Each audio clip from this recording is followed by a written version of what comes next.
तो बच्चों, एक बार फिर से आपका स्वागत है हमारे इस YouTube चैनल पर। आज हम आपको डोमेन निकालना सिखाएंगे। जब स्क्वायर रूट के अंदर कोई भी वैल्यूज़ लिखी हुई हों या फिर कोई भी वेरिएबल्स लिखे हुए हों तो उनका डोमेन कैसे निकालते हैं। आइए हम लोग वन बाय वन चारों क्वेश्चन को सॉल्व करते हैं। सबसे पहले नंबर पे आप कोशिश करिए इनको सॉल्व करने के लिए, अगर आपने सीखा है डोमेन निकालना, और मेरे आंसर से मैच करिएगा। तो क्वेश्चन नंबर पहला जो है उसको सबसे पहले हम लोग ले लेते हैं। फर्स्ट क्वेश्चन जो है उसको ले लेते हैं। फर्स्ट क्वेश्चन है 1/√ऑफ एक्स स्क्वायर माइनस वन। इसका डोमेन निकालना है। तो देखिए, डोमेन निकालने के लिए दो आइडिया आपके पास होने चाहिए। ये होना चाहिए, सबसे पहले ये आपको पता होना चाहिए कि रूट की जो भी वैल्यू आती है, रूट के अंदर कभी हमेशा ही पॉजिटिव वैल्यूज़ लिखी जाती हैं। तो रूट के अंदर अगर पॉजिटिव वैल्यूज़ लिखी जाती है तो अंदर की जो वैल्यू होगी वो ऑब्वियसली पॉजिटिव होनी चाहिए। तो आइए इसको पॉजिटिव कर देते हैं। रूट के अंदर कभी भी निगेटिव वैल्यूज़ नहीं हो सकती है, तो वही काम करते हैं। तो देखिए, एक्स स्क्वायर माइनस वन लिख दिया मैंने, तो इसको पॉजिटिव करना है तो पॉजिटिव मैंने कर दिया। लेकिन ये ज़ीरो भी तो हो सकती है, बिल्कुल ज़ीरो हो सकती है, लेकिन इस वाले कंडीशन में ज़ीरो नहीं हो सकती। इसलिए नहीं हो सकती क्योंकि न्यूमरेटर अपॉन डिनोमिनेटर, और डिनोमिनेटर कभी भी ज़ीरो नहीं हो सकता। अगर ये ज़ीरो हो गया तो ये फ्रैक्शन के डेफिनेशन को ही ये फॉल्स कर देगा। तो इसी वजह से, क्योंकि ये ज़ीरो नहीं हो सकता है, इसलिए जो मैंने ग्रेटर देन लगाया है वो तो सही है, लेकिन इक्वल यहाँ पे यूज़ नहीं होगा। लेकिन नॉर्मली अगर केवल रूट लिखा होता तो वहाँ पे ग्रेटर और इक्वल का यूज़ होता। अब इसको तो सॉल्व करना आपको आता ही है, बिल्कुल सिंपल है। x माइनस वन एक ब्रैकेट में हो जाएगा और x प्लस वन एक ब्रैकेट में हो जाएगा, और यहाँ पे ग्रेटर देन ज़ीरो लिखा हुआ है। अब वेवी कर्व मेथड हम अच्छे तरीके से बता चुके हैं। अगर आपने नहीं देखा है तो आप प्रीवियस वीडियोज़ में जाके देख सकते हैं। इसमें देखिए दो वैल्यूज़ हैं। सबसे पहले छोटी वाली वैल्यू पहले लिखिए, फिर बड़ी वाली वैल्यू लिखिए, उसके बाद फिर आप ऐसे कर्व बना लीजिए। और यहाँ पे देखिए, क्योंकि इनके पावर्स ऑड है, ऑड पावर जब भी रहेगी आप प्लस से स्टार्ट करिए और अल्टरनेट लगाते जाइए, प्लस फिर माइनस फिर प्लस फिर माइनस फिर प्लस, अगर ज़्यादा वैल्यूज़ रहती तो। अब यहाँ पे देखिए, ये वाला जो इनइक्वालिटी का साइन है ये हमें पहले से ही इंडिकेट कर देता है। ये वाला जो इनइक्वालिटी का ये साइन यूज़ हुआ है ये इंडिकेट कर देता है जीरो से आपको बड़ी वैल्यू लेनी है, और जीरो से जो बड़ी वैल्यू होती है वो सारी पॉजिटिव वैल्यूज़ होती हैं। तो जो रीज़न आपका पॉजिटिव वाले में आया है, मतलब ये वाला रीज़न आपको लेना है, ये वाला रीज़न आपको लेना है, और यही आपका करेक्ट आंसर होगा।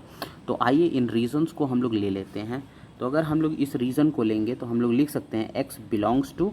अब यहाँ पे ध्यान से देखना है आपको कि यहाँ से माइनस, यहाँ पे देखिए लास्ट तक, मतलब कि यहाँ से स्टार्ट है लेकिन कहाँ तक गया है कोई पता नहीं है, मतलब रीज़न क्लोज नहीं हुआ है ना, तो इसलिए यहाँ पे से पूरा इन्फिनिटी तक गया है। तो यहाँ पे देखिए माइनस इन्फिनिटी से लेकर -1 तक गया है। और यहाँ पे देखिए, जब भी आंसर लिखते हैं यूनियन लगा के लिखते हैं, फिर यहाँ पे 1, इन्फानाइट तक गया है। तो ये आपका जो होगा वो करेक्ट आंसर होगा। एक चीज़ ध्यान से एकदम देख लेना है कि इन दोनों को इंक्लूड, ये वाला ब्रैकेट इंडिकेट कर रहा है कि इसको इंक्लूड हमने नहीं किया है। इसलिए इंक्लूड नहीं किया है क्योंकि ग्रेटर देन केवल लिखा था, अगर इक्वल होता तो इन दोनों वैल्यूज़ को इंक्लूड करना पड़ता। तो उम्मीद करते हैं ये पहला क्वेश्चन था। पहला क्वेश्चन बहुत ही आसानी के साथ आपको समझ में आया होगा। आइए मूव करते हैं दूसरे क्वेश्चन पे। मैं थोड़ा सा क्वेश्चन लिख लेता हूँ। तो बच्चों, यहाँ पे मैंने दूसरा क्वेश्चन भी ले लिया है। तो इसमें भी देखिए कंडीशन सेम बन रही है, रूट में ये भी लिखा हुआ है और साथ ही साथ 1/, में लिखा हुआ है। तो डायरेक्टली हम इसको लिख देते हैं ऐसे। ये अब कैसे लिखा गया है ये आपको बताने की ज़रूरत नहीं है, अगर आपने पहली वाली वीडियो देखी है तो। आइए अब इसको सॉल्व करते हैं। जैसे ही हम लोग इसको सॉल्व करेंगे तो modulus of x is greater than x आ जाएगा। अब यहाँ पे थोड़ा सा आपको दिमाग लगाना है। दिमाग ये लगाना है कि जो मॉड्यूलस के अंदर वैल्यूज़ होती हैं वो सारी के सारी पॉजिटिव वैल्यूज़ होती हैं। मतलब कि रियल नंबर तो होती है लेकिन रियल नंबर की सारी पॉजिटिव वैल्यूज़, रियल नंबर की सारी पॉजिटिव वैल्यूज़ बड़ी हैं। किससे बड़ी होंगी? रियल नंबर की सारी पॉजिटिव वैल्यूज़ किससे बड़ी होंगी? रियल नंबर की सारी निगेटिव वैल्यूज़ से ऑब्वियसली बड़ी होंगी। लेकिन इसमें ज़ीरो इंक्लूड नहीं करेंगे, इसलिए डायरेक्टली आपका आंसर होगा, क्योंकि आपको x की वैल्यू बतानी है। तो x की वैल्यू जो होगी, तो यहाँ लिख सकते हैं x belongs to real number की सारी निगेटिव वैल्यूज़। तो ये आपका आंसर हो जाएगा। उम्मीद करते हैं ये वाला क्वेश्चन भी अच्छे से समझ में आया होगा। आइए क्वेश्चन नंबर 3 में नोट। ठीक है बच्चों, तो ये मैंने तीसरा क्वेश्चन नोट कर लिया। आइए इसको सॉल्व करते हैं। देखिए यहाँ पे रूट में तो है लेकिन ये डिनोमिनेटर में नहीं लिखा हुआ है, तो इसीलिए इसमें क्या करेंगे कि रूट की जो भी वैल्यूज़ होती हैं वो सबके सब पॉजिटिव हो जाती हैं, तो वही पॉजिटिव इसको करना है। 2 minus 2x minus x square. ध्यान ये देना है कि इस बार पॉजिटिव तो होगी लेकिन साथ ही साथ ज़ीरो भी हो सकती है, क्योंकि वो डिनोमिनेटर में नहीं लिखा हुआ है, तो ज़ीरो भी हो सकती है और बड़ी वैल्यूज़ हो सकती हैं। यहाँ पे देखिए क्योंकि हमें क्वाड्रेटिक बनाना है इसलिए एक माइनस को मैं कॉमन ले लेता हूँ, तो जब माइनस कॉमन लेके इसको स्टैंडर्ड फॉर्म में लिख देता हूँ। एक्स स्क्वायर हो जाएगा प्लस 2x हो जाएगा और माइनस 2 हो जाएगा, इज़ ग्रेटर इक्वल 0 हो जाएगा। अब देखिए जब माइनस का हम लोग RHS और LHS दोनों में मल्टीप्लाई करते हैं तो इनइक्वालिटी का साइन हट जाता है। एक्स स्क्वायर माइनस 2x हो जाएगा और प्लस 2 हो जाएगा और यहाँ पे लेस और इक्वल 0 हो जाएगा। अब यहाँ पे ध्यान से ये देखना है, सॉरी यहाँ पे मैंने एक चीज़ गड़बड़ कर दी है, यहाँ पे साइन नहीं बदलना था, ये तो एज इट इज़ ही रहेगा, प्लस यहाँ पे और माइनस यहाँ पे, क्योंकि मैं पहले ही माइनस को कॉमन ले चुका था। अब यहाँ पे क्योंकि इसका फैक्टर से सॉल्व नहीं हो पाएगा तो इसमें हमें इसको सॉल्व करने के लिए क्वाड्रेटिक फार्मूले का यूज़ करना पड़ेगा। तो x is equal to formula होता है minus B plus minus root of B square minus 4ac upon 2a। देखिए इतना ये मुझे लगता है आपको पता होगा, लेकिन थोड़ा सा फिर भी अच्छे से इलेबोरेट करना ज़रूरी रहता है। अब यहाँ पे देखिए b की जो वैल्यू होगी वो -2 हो जाएगी, b की वैल्यू 2 होगी लेकिन इसमें पुट करेंगे तो -2 हो जाएगी, plus minus root of B square की जगह पे 4 हो जाएगा माइनस 4ac, तो 4 इंटू ए की जगह पे 1 हो जाएगा और सी की जगह पे यहाँ पे -2 हो जाएगा। ये हो गया अपॉन 2a, ए की वैल्यू भी 1 थी तो अपॉन 2 हो जाएगी यहाँ पे वैल्यू। जब आप इसको फर्दर सॉल्व करोगे तो यहाँ पे -2 आ जाएगी, प्लस माइनस यहाँ पे है ही पहले से ही, यहाँ पे 4 और यहाँ पे देखिए माइनस माइनस प्लस में हो जाएगा और 4 2 जा 8 हो जाएगा और अपॉन में हमारे पास 2 वैल्यू आ जाएगी।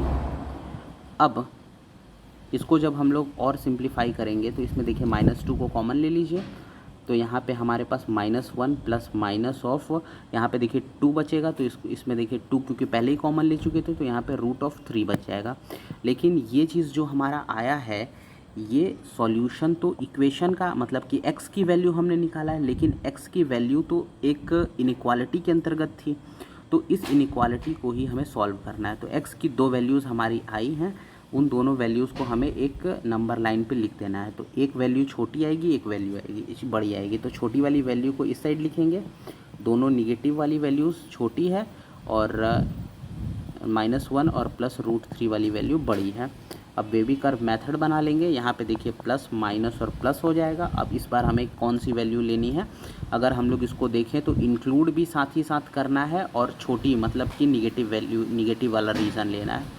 तो देखिए ये वाली निगेटिव रीज़न इस वाले रीज़न को लेना है और साथ ही साथ इंक्लूड भी करना है। तो अब आंसर अगर हम लोग लिखेंगे तो हम लोग लिख सकते हैं आंसर कि x बिलोंग्स टू, देखिए इंक्लूड भी करना है तो क्लोज्ड ब्रैकेट होगा √3, बीच में कॉमा लगाएंगे, -1 प्लस √3 हो जाएगा। तो बच्चों ये हमारा चौथा क्वेश्चन है और ये थोड़ा सा इम्पोर्टेंट क्वेश्चन है, इसमें भी आपको डोमेन ही निकालना है। इसमें देखिए सबसे पहले नंबर पे कुछ चीज़ें हैं जो आपको मैं बताना चाहता हूँ। इसमें देखिए क्या करना है, जैसे आप डोमेन निकालते आए हो वैसे ही आपको डोमेन निकालना है सबका, तीनों का। तो पहले का डोमेन D1, दूसरे का डोमेन D2, तीसरे का डोमेन D3 हो जाएगा और प्लस जहाँ पे है वहाँ पे आपको सबका इंटरसेक्शन ले लेना है। इंटरसेक्शन कैसे लेना है ये भी बात आपको समझ में अभी आ जाएगी। तो सबसे पहले नंबर पे पहले का डोमेन लेना है, तो चलिए आइए सॉल्व कर लेते हैं। x माइनस एक्स स्क्वायर लिखा हुआ है, थोड़ा सा ये अजीब सा कलर लग रहा है, x माइनस एक्स स्क्वायर लिखा हुआ है, इज़ ग्रेटर इक्वल 0, क्योंकि बता ही चुका हूँ मैं पहले, इसलिए बार बार एक ही चीज़ बताने से टाइम वेस्ट होगा। तो यहाँ पे x कॉमन ले लेंगे, बचेगा हमारे पास देखिए 1 माइनस एक्स बचेगा, इज़ ग्रेटर इक्वल 0 हो जाएगा। यहाँ पे एक और चीज़ ध्यान रखना है आपको कि यहाँ पे x तो सही है लेकिन इसको x माइनस 1 बनाना है। अगर आपने इसको ऐसा किया तो यहाँ पे एक माइनस आपको कॉमन लेना पड़ेगा, ग्रेटर इक्वल 0 हो जाएगा। अब जब यहाँ पे माइनस आपने कॉमन ले लिया है तो माइनस का मल्टीप्लाई दोनों साइड करेंगे, तो जब आप माइनस का मल्टीप्लाई करेंगे x माइनस 1 हो जाएगा और यहाँ पे इनइक्वालिटी की साइन चेंज हो जाएगी, ऐसे हो जाएगी। अब पहले वाले का सॉल्यूशन लिख लेते हैं, जिसको हम लोग D1 नाम देंगे। D1 का जो सॉल्यूशन होगा वो होगा x बिलोंग्स टू, अब यहाँ पे देखिए फिर से वेबी कर्व मेथड मैं यहाँ पे बना देता हूँ। तो यहाँ पे दो वैल्यूज़ हैं हमारे पास, एक तो है zero value x is equal to zero और x इज़ इक्वल टू 1 हो जाएगी, तो प्लस माइनस प्लस हो जाएगा। और यहाँ पे देखिए हमें निगेटिव वाली वैल्यूज़ लेनी है, ये हमें बता रहा है, तो निगेटिव वाली वैल्यूज़ लेंगे और साथ ही साथ इंक्लूड करनी है दोनों वैल्यूज़ को, तो 0,1 हमारे पास वैल्यू आ जाएगी। तो पहला वाला डोमेन हमारा सॉल्व हो गया है, पहले वाले का आंसर हमें आ गया है। अब नेक्स्ट सेकंड वाले को हमें सॉल्व करना है, तो आइए देखते हैं सेकंड वाला टर्म क्या था, 4 + x टर्म था। तो यहाँ पे इसको सॉल्व कर लेते हैं। तो 4 + x is greater than equal to 0, तो x is greater than equal to -4 हो जाएगा। ये सेकंड टर्म भी हमारा सॉल्व हो गया। इसको अगर हम लोग आंसर के फॉर्मेट में लिखेंगे तो लिख सकते हैं हम लोग x बिलोंग्स टू, अब यहाँ पे ध्यान से देखिए -4 से बड़ा है, -4 को इंक्लूड करेंगे और बड़ा है कहाँ तक जा रहा है, इन्फानाइट तक जा रहा है। इन्फानाइट को तो इंक्लूड नहीं कर सकते क्योंकि ये अनडिफाइंड है, अनडिफाइंड चीज़ें इंक्लूड नहीं की जा सकती हैं। नेक्स्ट जो हमारे पास नेक्स्ट क्वेश्चन है, नेक्स्ट जो टर्म है उसको भी देख लेते हैं हम लोग।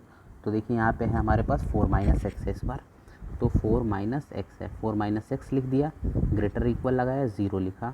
तो यहाँ पे देखिए -x इज़ ग्रेटर इक्वल -4 हो जाएगा, दोनों तरफ माइनस का मल्टीप्लाई, तो x is less than equal to 4 हो जाएगा। अब जब हम लोग इसको सेट सॉल्यूशन सेट में लिखेंगे तो आइए देखते हैं कैसे लिखेंगे। तो यहाँ पे जो सॉल्यूशन सेट होगा x बिलोंग्स टू, देखिए 4 से छोटा है x, तो 4 को बाद में लिखेंगे ना। तो यहाँ पे देखिए यहाँ पे हो जाएगा -इन्फानाइट से लेकर ये 4 तक वैल्यू आ रही है और 4 को इंक्लूड करेंगे, तो ये हमारे पास इतनी वैल्यूज़ आ गई हैं। अब इन्हीं वैल्यूज़ का हमें इंटरसेक्शन लेना है, तो आइए हम इंटरसेक्शन ले लेते हैं। तो इंटरसेक्शन लेने के लिए हमें सबसे पहले एक लंबी सी लाइन खींचनी होगी और जितने भी नंबर्स हैं उन सब नंबर्स को आपको प्लॉट करना होगा। तो देखिए सबसे छोटा यहाँ -4 दिख रहा है, उसके बाद 0 दिख रहा है, उसके बाद 1 दिख रहा है, उसके बाद फिर 4 दिख रहा है। अब एक वैल्यू जो है और सारी वैल्यूज़ इंक्लूड करेंगे, इसलिए मैं इंक्लूज़न के लिए ऐसे हो सकता है ना लगाऊं, नहीं ही लगाऊंगा, आप समझ जाइएगा सारी वैल्यूज़ को इंक्लूड करना है 0 से लेकर 1 तक, तो 0 से लेकर 1 तक ये वाली वैल्यू आई। उसके बाद आता है -इन्फानाइट से लेकर 4 तक, तो -इन्फानाइट से लेकर 4 तक, तो देखिए 4 ये वाला है और ध्यान रखना है कि ऐसे -इन्फानाइट से 4 ये वाली वैल्यू ऐसे जाएगी। अब अगर हम लोग इसकी बात करें तो -4 से लेकर इन्फानाइट तक, तो -4 से लेकर इन्फानाइट तक ये वाली वैल्यू ऐसे जाएगी।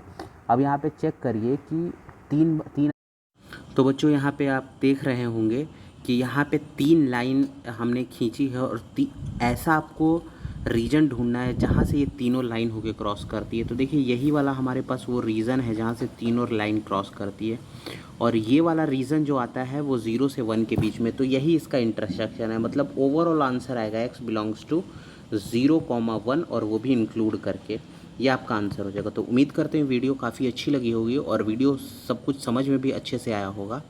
अगर समझ में आया है वीडियो तो आप लाइक कर सकते हैं, सब्सक्राइब कर सकते हैं ऐसी ही वीडियो पाने के लिए, और कमेंट कर सकते हैं कि अगला टॉपिक क्या होना चाहिए।